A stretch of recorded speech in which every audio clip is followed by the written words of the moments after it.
சுதந்திரம் என்பது சும்மாவா வந்ததே? பிளாசி முதல் செங்கோட்டை வரை உரை ஓவியம். சுதந்திரம் என்பது சும்மாவா வந்ததே?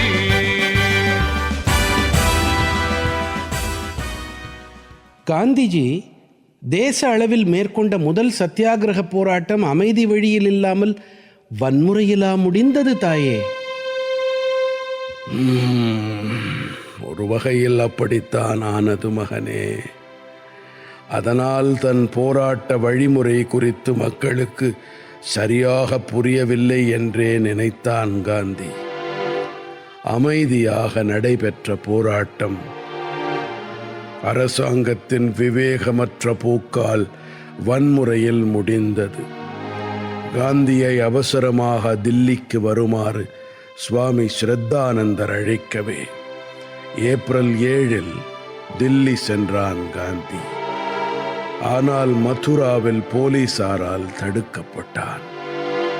தடையை மீறி பயணித்த காந்தியை பஞ்சாபின் எல்லையில் பால்வால் ரயில் நிலையத்தில் வைத்து கைது செய்து போலீசார் பம்பாய்க்கு கொண்டு சென்றார்கள். அகமதாபாத், பம்பாய், தில்லி, அமிர்தசரஸ் முதலிய இடங்கள் வன்முறை களங்களாயின. ஆங்கிலேயர்களும் அரசாங்க அதிகாரிகளும் தாக்கப்பட்டார்கள். சிலர் கொல்லப்பட்டார்கள். பொது சொத்துக்கள் தாக்குதலுக்கு உள்ளாகின. போலீசாரின் உத்தரவுகளும் தடைகளும் மீறப்பட்டன. அங்கங்கே துப்பாக்கிச் சூடுகளும் நடந்தன.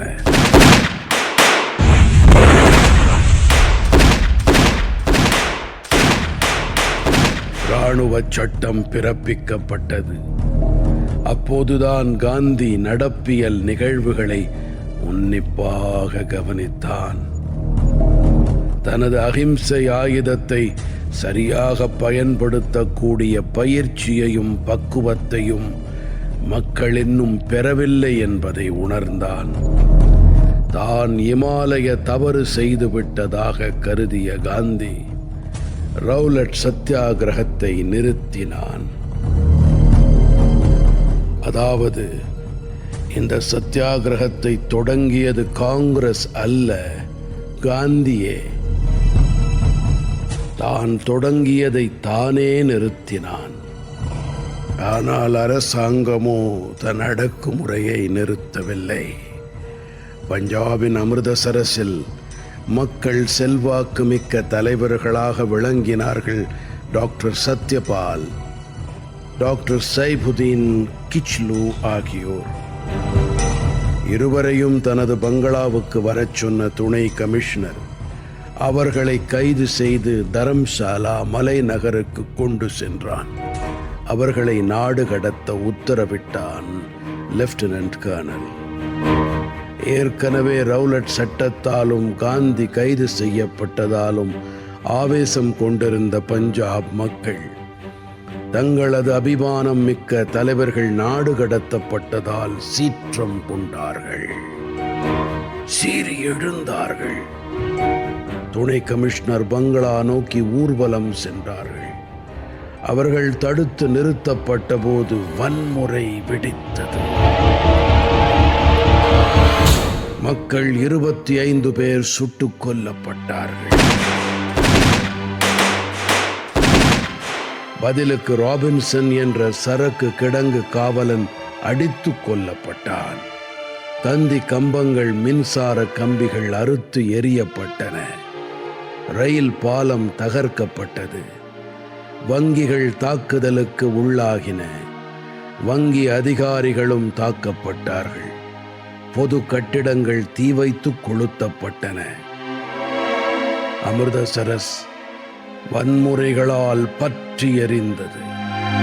அரசாங்கம் நடத்திய காட்டுமிராண்டித்தன தாக்குதல்களில் உயிரிழந்தவர்களுக்கு இரங்கல் தெரிவிக்கும் வகையில் ஒரு கூட்டத்துக்கு ஏற்பாடு செய்யப்பட்டது. 1919 ஏப்ரல் 13 அன்று சீக்கியர்களுக்கு புனிதமான பைசாக்கி தினம். அன்றைய வழிபாட்டுக்கு பல்லாயிரக்கணக்கான பக்தர்கள் வந்திருந்தார்கள்.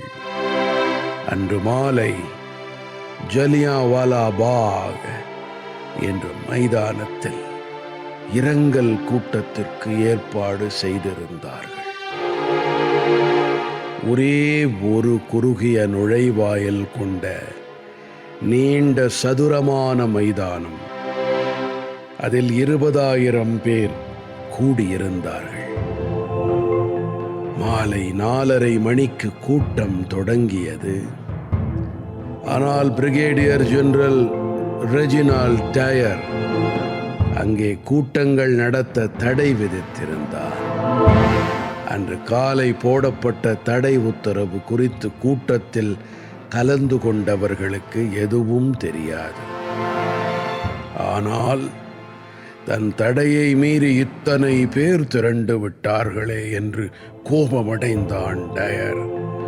படை வீரர்களுடன் ஜலியான்வாலா பாக் சென்றான்.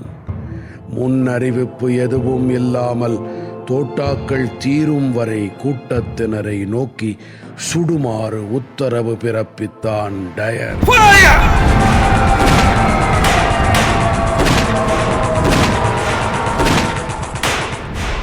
10 நிமிடங்கள்.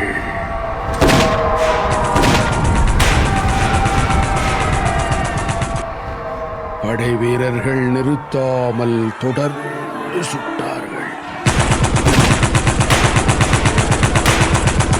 1650 சுற்றுக்கள் சுட்டதில் 1500க்கும் மேற்பட்ட அப்பாவி மக்கள் மாண்டு போனார்கள். இரத்த குளமானது ஜலியான்வாலா பாக்.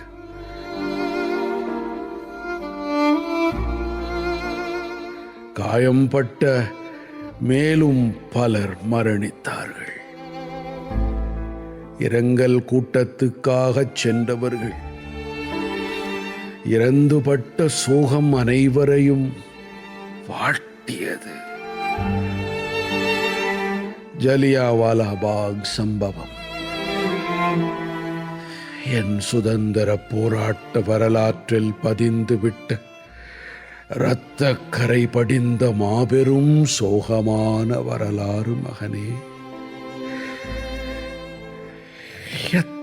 எத்தனை பேர், அதுவும் சுதந்திர போராட்ட தலைவர்கள் இந்த சோக நிகழ்வுக்காக கண்ணீர் விட்டு அழுதார்கள். இந்தியரின் உயிர் என்ன காக்கை குருவியனும் துச்சமோ என்று உள்ளம் வெதும்பி குமுறினார்கள்.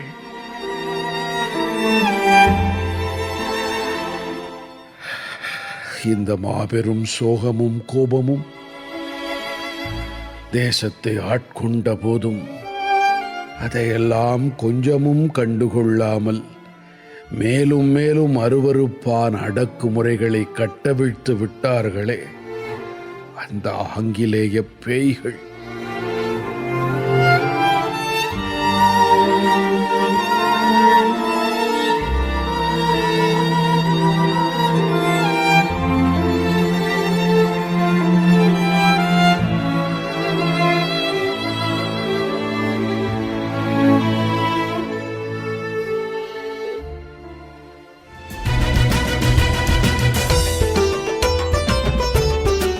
பிளாசி முதல் செங்கோட்டை வரை உரை ஓவியம் கேட்டீர்கள். ஆசி கூறி வாழ்த்திடவே அஞ்சிடுவார் பெரியோர், மாசு பேசி மயக்கிடவே முனைந்து நிற்கும் சுற்றம். இருந்த போதும் லட்சியத்தில்